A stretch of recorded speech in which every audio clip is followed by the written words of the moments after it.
Good morning and welcome to United Way for Southeastern Michigan's virtual town hall. My name is Audrey Walker, and today we will be continuing our equity town hall series discussion on equity in small business. Our guest speaker will answer your questions during the last 10 minutes of today's town hall, so please leave your questions in the Q&A box if you're watching on Zoom or in the comment box on Facebook. And now I'd like to give a warm welcome to United Way's President and CEO, Dr. Darian Hudson, to say a few words. Thank you, Audrey, and good morning, everyone. Thank you for joining us again for our Town Hall series. We're talking about a really important issue that's affecting so many of us, particularly during the holidays. We know they're going to look a little different this year, and it's going to affect the way that we are shopping, the way that we are supporting our local businesses. This has particularly hit our small businesses hard, especially those that are owned by Blacks, by women, and people of color. We want to make sure that we keep our dollars local and that we support our Black-owned and minority-owned businesses and the pillars of prosperity in so many of our neighborhoods who are struggling to survive during this COVID-19 economy. Today, we are so fortunate to be joined by Dr. Kenneth Harris, the President and CEO of the National Business League, to discuss the challenges of our small businesses, as well as sharing ideas on how we can best support them during the holiday season and beyond. Dr. Harris became the 12th national president and CEO of the National Business League, founded by Booker T. Washington in 1900, encompassing more than 120,000 members and 365 local leagues with access to 2.9 million Black-owned businesses across the country. We are so fortunate to have him in our hometown here. Dr. Harris graduated with a BA in psychology and an MA in counseling and clinical psychology from Clark Atlanta University in Atlanta, Georgia, and later earned a dual PhD at Michigan State University in African American and African Studies and Economics with a specialization in business and entrepreneurship from the Eli Broad School of Business. Dr. Harris is a native Detroiter who is known for his innovative style and visionary approach to addressing societal and economic challenges within Black and Brown communities. So without further ado, I'd like to turn it over to Dr. Harris, and we are so fortunate to have you with us today. No, thank you, Dr. Hudson. And all of the great work that you all are doing in the community in Southeastern Michigan is absolutely such a need and a time for your type of leadership and the type of team that you put together. I'm glad to be on this show today.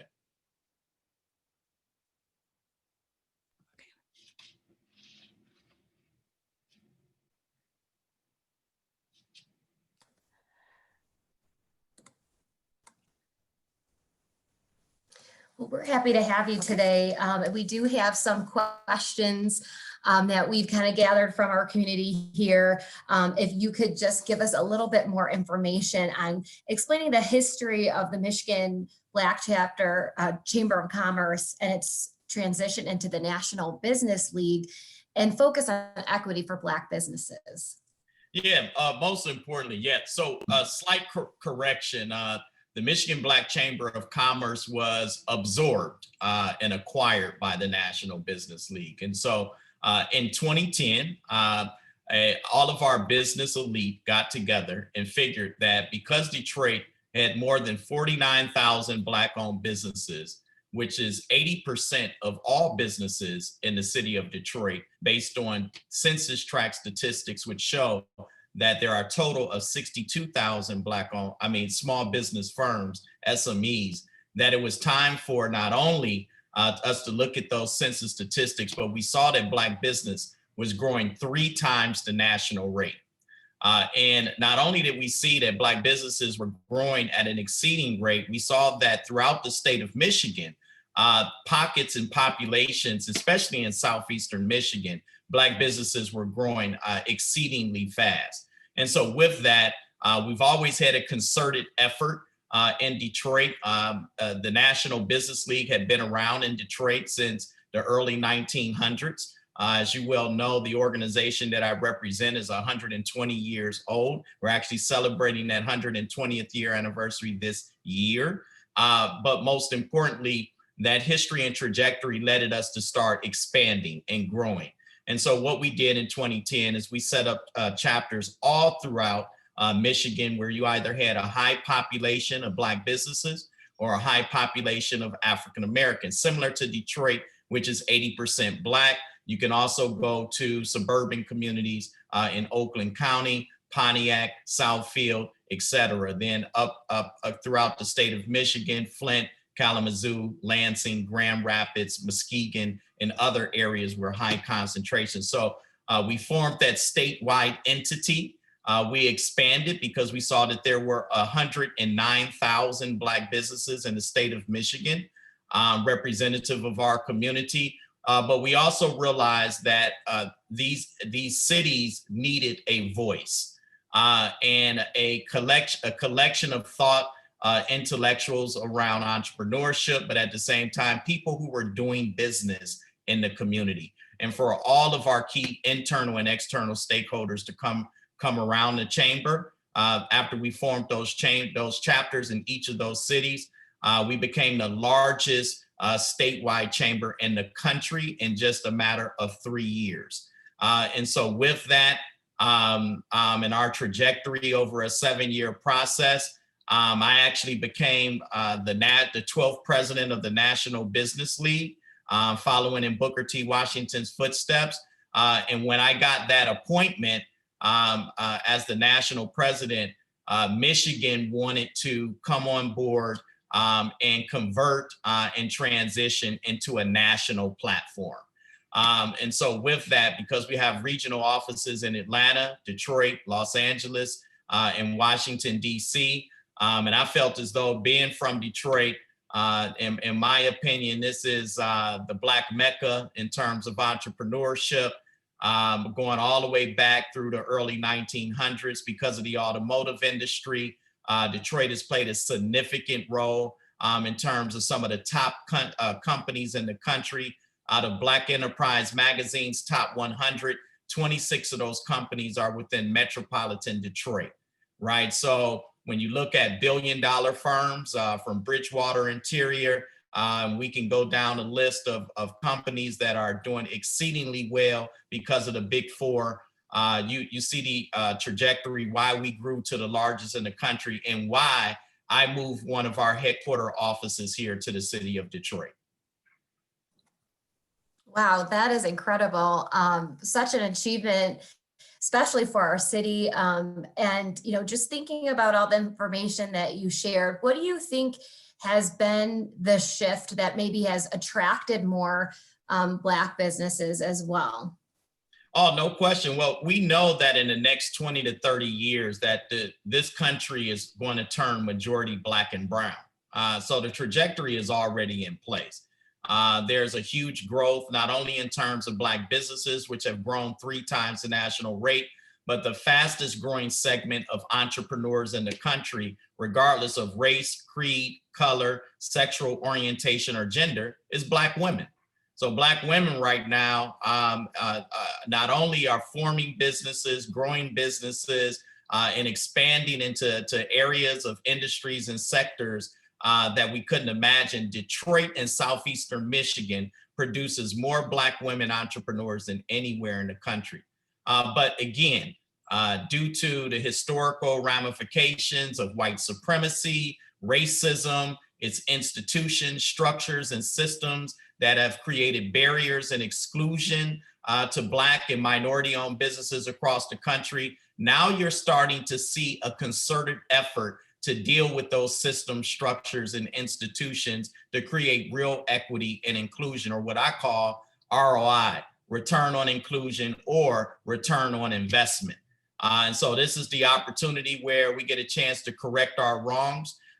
We don't have to lead by emotion anymore. We can be rather upfront about this conversation that has truly impacted us in a number of different ways. And I truly believe that 50 years later, we can look at the civil rights movement and we can say, have we truly moved the needle economically in terms of Blacks and minorities and entrepreneurship, or do we got work to do? I think the answer is clear in terms of data-driven results that we got work to do. And so this is the time where collaborations and working together with organizations like United Way of Southeastern Michigan, you all play a critical role in not only helping businesses build capacity, scope, and scale, but to focus on the most excluded, marginalized, and isolated group throughout history to make sure that they are now competitive globally and within the local economy. Yeah, absolutely. And just speaking about those entrepreneurs that, we're looking to support, what are some of the projects or programs that the National Business League has and the initiatives of supporting Black businesses or helping to build equity for Black businesses? Oh, no question about it. As you well know, I always say when white folks catch a cold, Black folks catch the flu. Well, guess what? Black businesses caught COVID-19, right? So when you're dealt with a health crisis that has disproportionately impacted not only the Black community here in Detroit, which is well over 79% based on census tract statistics, a super majority Black population. When you look at what that health crisis has also caused, an economic recession. So just like we have social distancing, now we got economic shutdown. And so in terms of economic shutdown, out of the 49,000 Black-owned businesses that exist in the city of Detroit, 90% of them are between 1 and 3 employees. And so if the majority of your businesses are small and cannot operate or don't have the access to capital and technical assistance that they need, it's hard to survive in that type of environment. And then we're coupled with the racial unrest that has gripped this country since slavery, right? With the unarmed murders of Breonna Taylor, Ahmaud Arbery, and the countless men and women who have been killed unarmed, sparking a global Black Lives Matter movement of resistance at this time.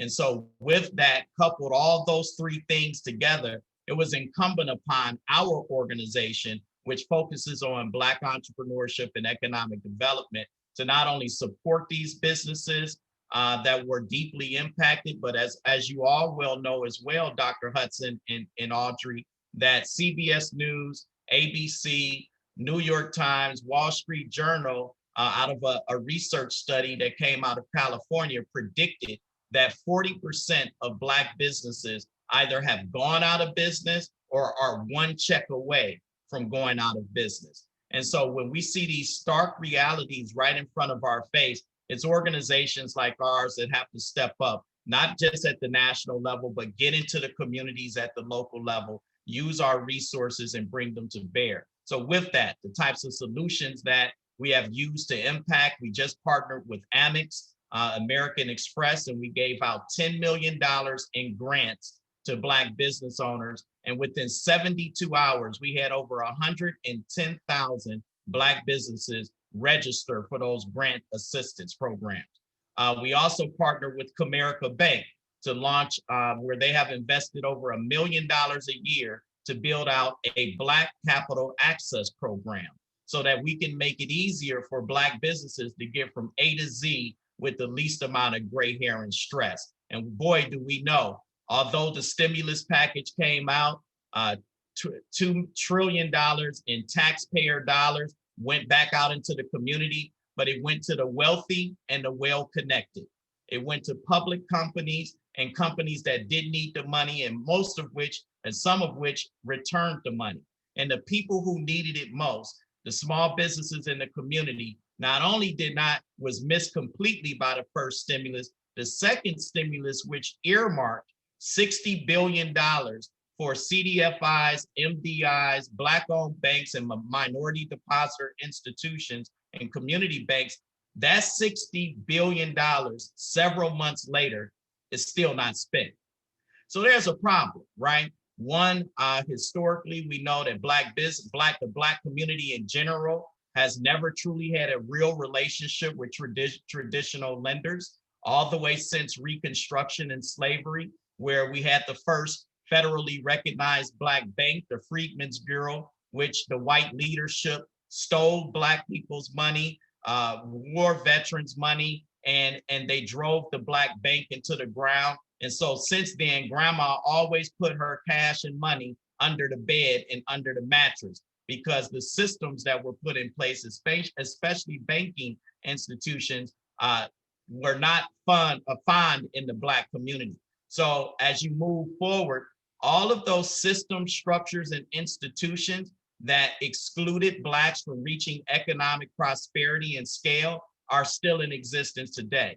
So what you see is that we have to deal with these institutions and systems. And so we're partnering with Comerica, Bank of America, Huntington Bank, Fifth Third, all of your major traditional lenders. And we're saying, look, folks, we have to get capital into the marketplace and we have to deploy it effectively. And not just can we make capital available, we need to bring in our local Black banks and institutions that are in the community, and not just have capital available, but we have to get into the preparedness aspect. So even if the money is available, our entrepreneurs in Detroit, in some cases, aren't up to the education and training necessary to qualify, and not only qualify, but to fulfill the loan and pay it back and have the proper paperwork. So we got a lot of work in terms of systemic barriers that exist that exclude Black and minority-owned businesses. And we have to have a benign, not a benign neglect approach, which means these terms that have racist tenets like people of color tend to ignore Black, right?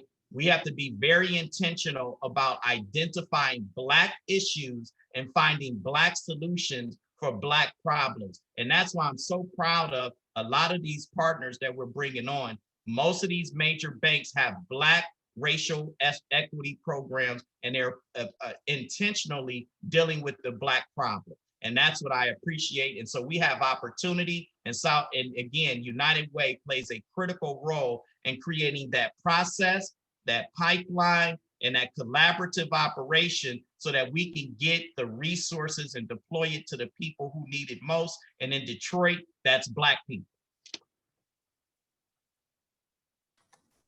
Yeah, thank you so much for that insight. And you're absolutely right. I'm wondering, how can folks get involved with supporting the National Business League or Black businesses in general? And I know you mentioned Black-owned banks as well. Can you touch a little bit more on banks that we could be looking to locally? Oh, no question. Well, we had a number of Black financial institutions at one point, but we only have one left now, and that's First Independence Bank, and its president, Kenneth Kelly, and its owner, Kiko Davis, which is the only Black woman-owned bank in the country.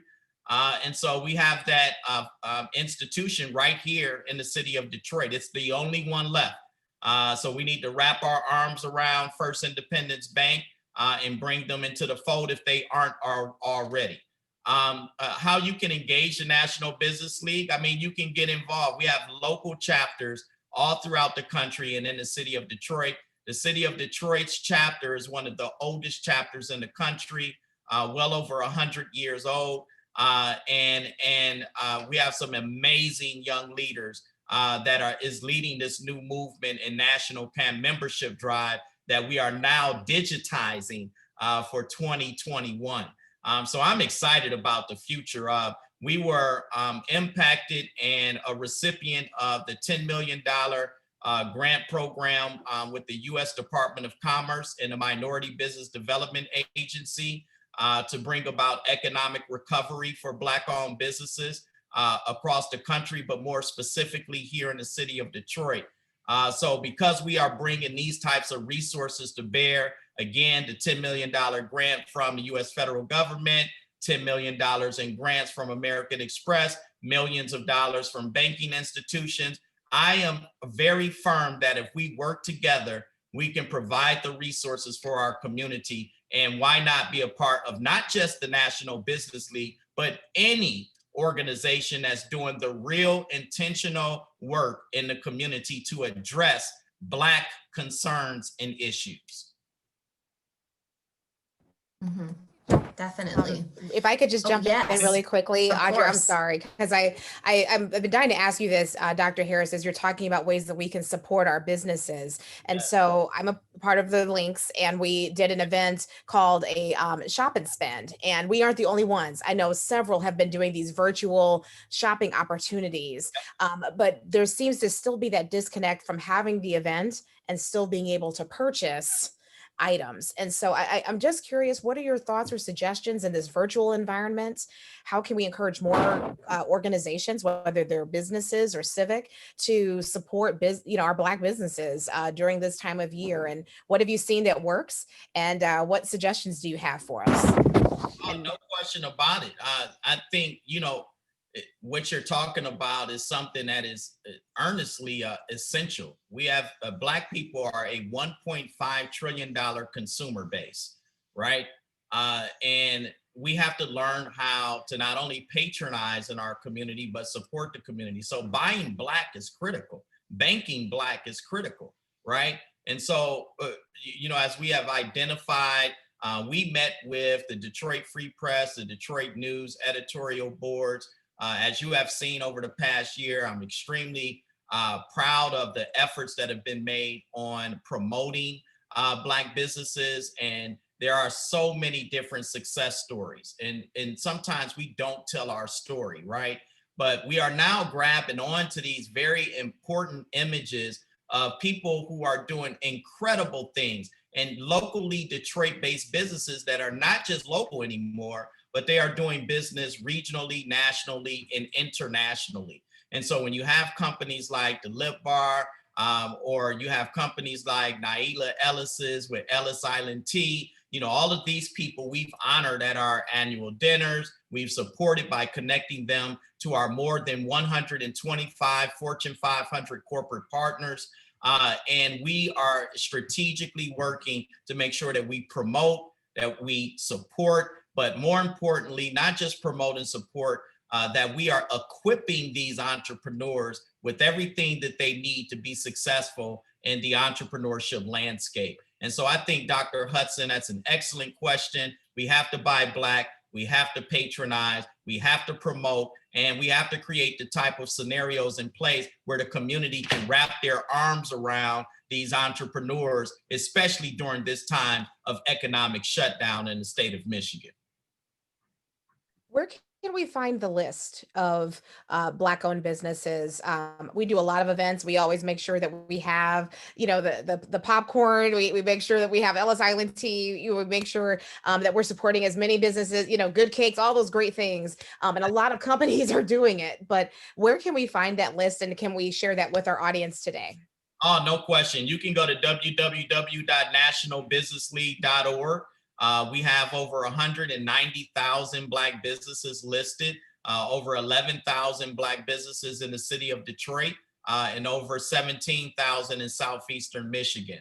And so with that, we are actually launching our new website, which should be available in the next couple of weeks, where we've actually turned that digital support process to where now you can actually contact the business owner, not just visit them, and you can have some interaction. And so we are now embracing technology. We know there's a huge technological digital divide in Black and minority-owned communities. And it's our job to help these businesses because of COVID-19, which has moved us ever so fast into the knowledge base and technological space, to help Black businesses digitize into the future so that they can be competitive. So that's a major focus of ours. You should be able to go on your laptop, your iPad, or your computer and be able to access a Black business, like a Black business, save a Black business, and engage a Black business through social media or in person to get a message directly to the CEO. So that's the goal now, is to make this effort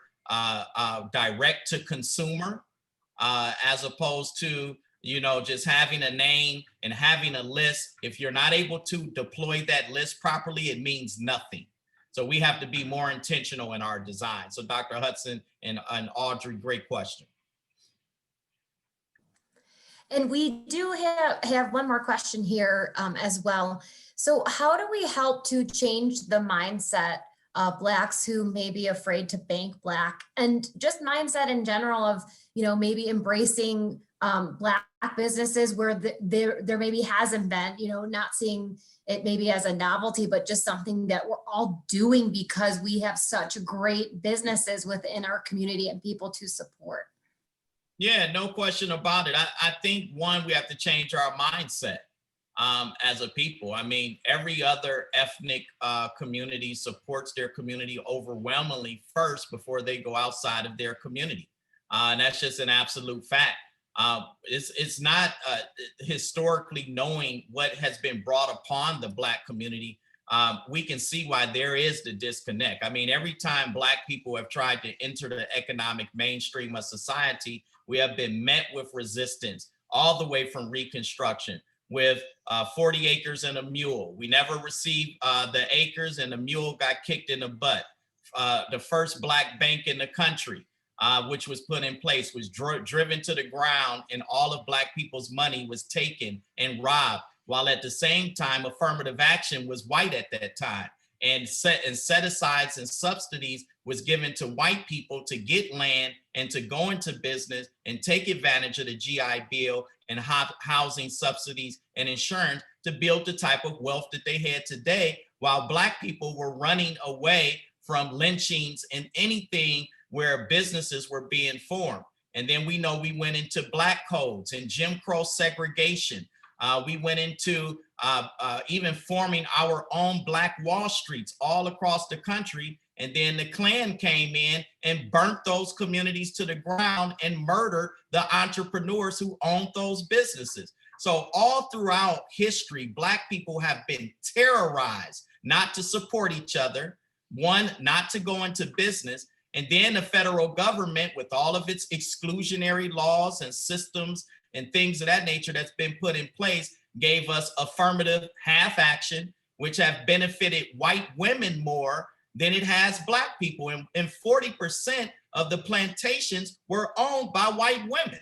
So at the end of the day, we got to have a real conversation. And I think this real conversation is happening now, because now, instead of having civil, no economic rights, today, 50 plus years later, I think the Black community is very intentionally focused on our economic, entrepreneurial prosperity and progress. And it's data driven.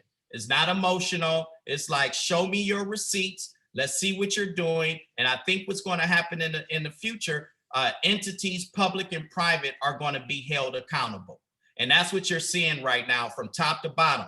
Companies that get it, they are now looking at talent placement and acquisition. They're looking at their supply chain. They're looking at how they support the community and Black-owned businesses. They're looking at how they hire and grow inside of the community. And so this is an excellent opportunity. It's tough, but we got to be resilient together, white, Black, and in between. But most importantly, we got to deal with the Black problem that Dr. W.E.B. Du Bois called the Negro problem back in the early 1900s. But today that problem is still in existence. And we're going to have leadership like Dr. Hudson, like yourself, Audrey, who's going to get out there and speak truth to power, but more importantly, back the truth with resources, a plan, and a process to bring about those receipts that we're looking for. Otherwise, we're going to make it public. Those who are moving forward towards a united, collaborative, and diverse America, or those who are going to die on the vine because they still believe in white supremacy, white privilege, and the institutions and structures and systems that hold back our economy based on that mindset. Well, thank you again so much for your honesty, your insight, your passion. We really appreciate you being here today. And I'm going to turn it back over to Dr. Hudson. Thank you. Thank you, Audrey. Thank you so much, Audrey. And thank you, Dr. Harris. You have definitely set the course and charged us all with the responsibilities that we have. And if everyone listening today, if you haven't heard Dr. Harris's message, it's that we all have a role to play, and we have to be intentional about upward mobility for Black people. And I'm so proud that you were here today. It's an honor to know you, an honor to have you here. And I'm glad that we had this at this moment, because the holidays, people can build their whole budget for the year around this season. I used to work retail. This is happy. Everybody banks on Mother's Day. They bank on Christmas. They bank on Valentine's Day.